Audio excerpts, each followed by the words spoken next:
This week saw Donald J. Trump indicted for a record 4th time.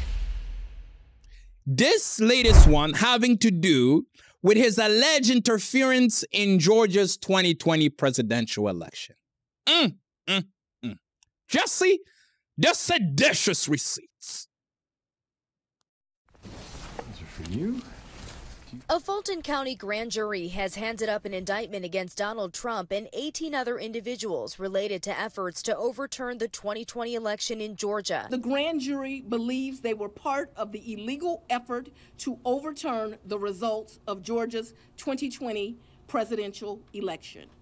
The indictment states the former president and other defendants charged in this indictment refused to accept that Trump lost and that they knowingly and willfully joined a conspiracy to unlawfully change the outcome of the election in favor of Trump. The indictment goes on to state that the conspiracy contained a common plan and purpose to commit 2 or more acts of racketeering.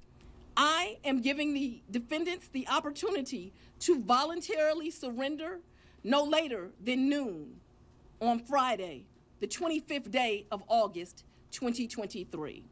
District Attorney Fani Willis launching the criminal investigation more than 2.5 years ago after former President Donald Trump was recorded in a phone call, seemingly pressuring the state's top elections official to help him find the votes needed to win. So, look, all I want to do is this. I just want to find 11,780 votes, which is one more than we have, because we won the state. Trump even heard suggesting Georgia's Secretary of State Brad Raffensperger could face possible legal trouble if he refused to comply. You know what they did, and you're not reporting it. That's a criminal offense. Trump has repeatedly denied any wrongdoing, speaking out about the case in Iowa over the weekend. We don't take plea deals because I did nothing wrong. His team calling the probe a Democratic witch hunt to score political points, and they have made repeated attempts in court to disqualify Willis.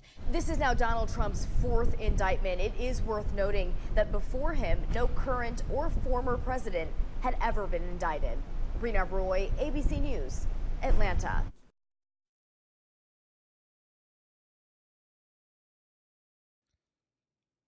Are there any other crimes in Georgia anymore? Because every time Fani Willis is on TV, someone is getting hit with a RICO. At this point, if you're a passenger in a car that gets pulled over for speeding in Georgia, I wouldn't be surprised if you get charged with conspiracy to burn a red light. And man, oh man. Wherever John Gotti's soul is right now, most likely playing Uno with Saddam Hussein and Genghis Khan, he must be ecstatic at the idea of Rudy Giuliani, the man who took down the mob wielding the RICO statue as his weapon of choice, is now about to be impaled using that same sword. Woo! And that about a bitch. Honestly, you live long enough, you will see it all. So what exactly are they accusing Trump of in this particular indictment? He's being charged with a grand total of 13 felonies for trying to undo his 2020 defeat in the state. As mentioned in that report, this whole thing hinges on one single piece of evidence, and that is the phone call between Trump and Georgia's Secretary of State, Ben Raffensperger. Let's take another second to hear a little bit more of that phone call. Jesse, the receipts. Election. And you're a Republican. We believe that we do have an accurate election. No, you don't. No, you don't. You don't have. Not even close.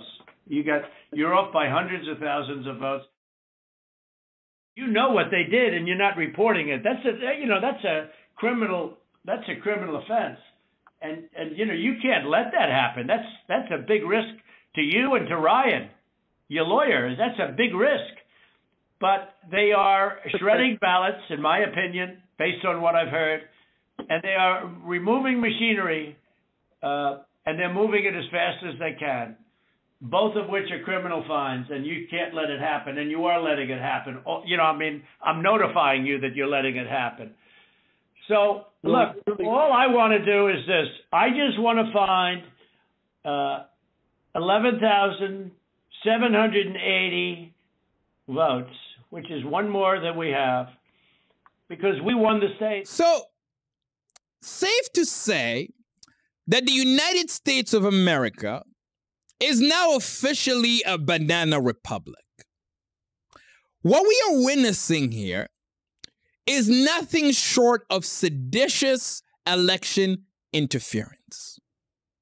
It's going to be nearly impossible to get unanimous verdicts in any of these cases based on the evidence presented in these indictments. All Trump needs is hung juries to claim victory, and I highly doubt any of these prosecutors will want to take any of these cases to trial a second time. Now, am I saying that he should get to skate on felonies because he's the next president? No. But if the United States was in the habit of equally prosecuting and punishing politicians for acts of corruption, then it would make sense. Hillary Clinton did demonstrably far worse things, and we did not hear a peep. What I'm calling out here is a two-tier justice system that seems to be solely focused on a single man. And that man happens to be the front runner of the opposing party. Hence why this whole thing stinks to high heaven. I believe a nightmare scenario for liberals will be a Joe Biden versus Vivek Ramaswamy general election bout, because they will get dragged to kingdom come. Now, why do I think Vivek will be the rightful heir if Trump was to fall? It's because DeSantis is dead in the water. The man has the people's skills of a wasp. It's not going to happen. Americans have to want to fuck their president. It's a non-negotiable. Look at some of the best to ever do it. Kennedy, Reagan, Clinton, Obama, all oozed sex appeal. Some so knee-deep in some pussy that they had to make hush money payments to the pussy in order to keep it quiet. That's why Joe Biden is such a disaster. The man is unfuckable. They know that by prosecuting Trump in such a frivolous fashion, they're going to animate his base, therefore securing his nomination, and eclipsing Vivek in the process.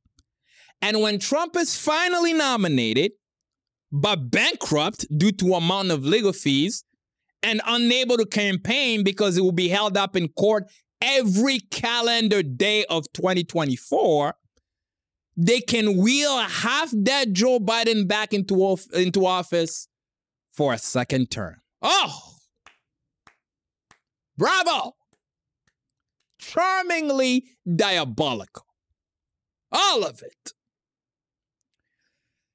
So, going forward, I don't want to hear any more lecturing of African nations about the importance of free and fair elections and the rule of law, blah, blah, blah. No. Because you're just as bad, if not even worse. At least as Africans, we have always known that democracy is nothing more than two wolves and a sheep voting on what to have for lunch. We never had any use for it. But at least, if you're going to have the gall to steal an election, at least have the decency to do it with an AK-47 in hand. This insistence to grab onto power by using the judicial system is not only lazy, but unbecoming.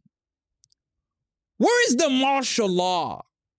Where is the seizing of airports? The disabling of radio and television stations? The 6 p.m. curfews? The ban on the assembly of more than 5? All the little details that put a chef's kiss on the coup d'etat. Is this a putsch or are we playing musical chairs? Absolutely preposterous. And that'll do for the show this week. Thank you so much for hanging out with us. We really appreciate it. Please don't forget to share, comment, subscribe, and hit that bell notification button so you know when we're uploading new content. We're trying to reach 5,000 subscribers before October, so each and every form of engagement helps. Until next time, stay preposterous.